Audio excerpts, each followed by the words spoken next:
Why Japan drives on the left? Here's something you probably never thought about. Only about a third of countries in the world drive on the left side of the road. Japan is one of them. And if you ask most people why, they'll tell you it's because Japan copied Britain. That's actually not true. The real story is a lot more interesting, and it starts with samurai swords and ends with a Victorian-era railway engineer. Let's get into it.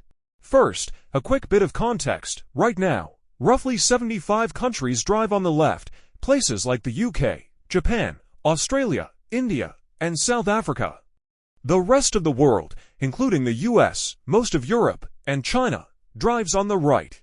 Most people assume this split comes down to old colonial ties. If a country was a British colony, it drives on the left. If it wasn't, it drives on the right. And that explanation works for a lot of countries. India, Australia, South Africa all fit that pattern perfectly. But Japan was never a British colony. Japan was never colonized by any European power at all. So the colonial explanation doesn't work here. Something else is going on.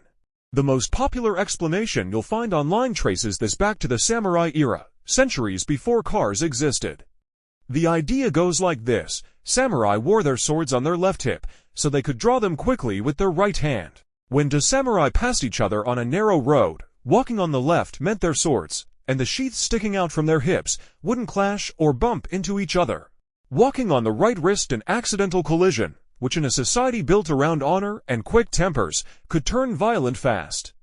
Over generations, this supposedly became an ingrained cultural habit: keep to the left, avoid conflict.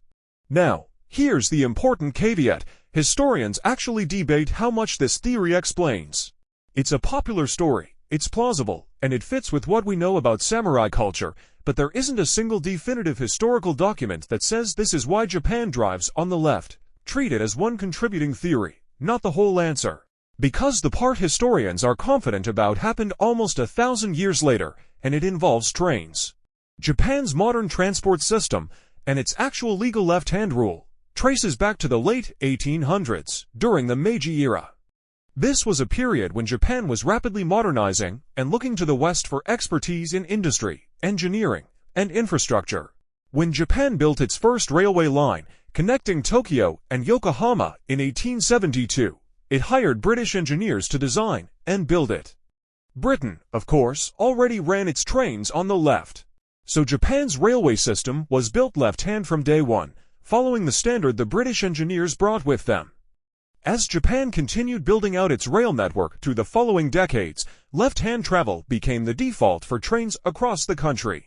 And when cars started appearing on Japanese roads in the early 1900s, the existing left-hand convention from the railways carried over naturally to road traffic too.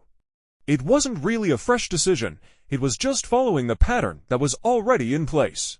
This got formally written into law in 1924, when Japan officially standardized left-hand traffic nationwide. Here's a detail almost nobody knows: not all of Japan has always driven on the left.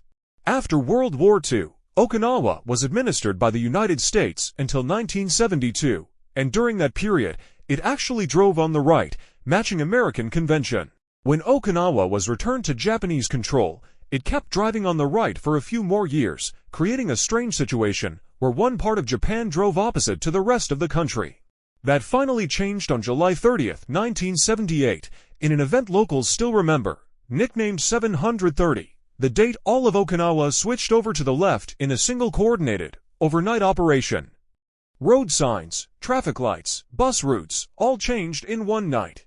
So next time someone tells you Japan drives on the left because of the British, you'll know the real answer is more layered than that: part samurai-era habit, part 19th century railway engineering, and part historical accident with Okinawa thrown in.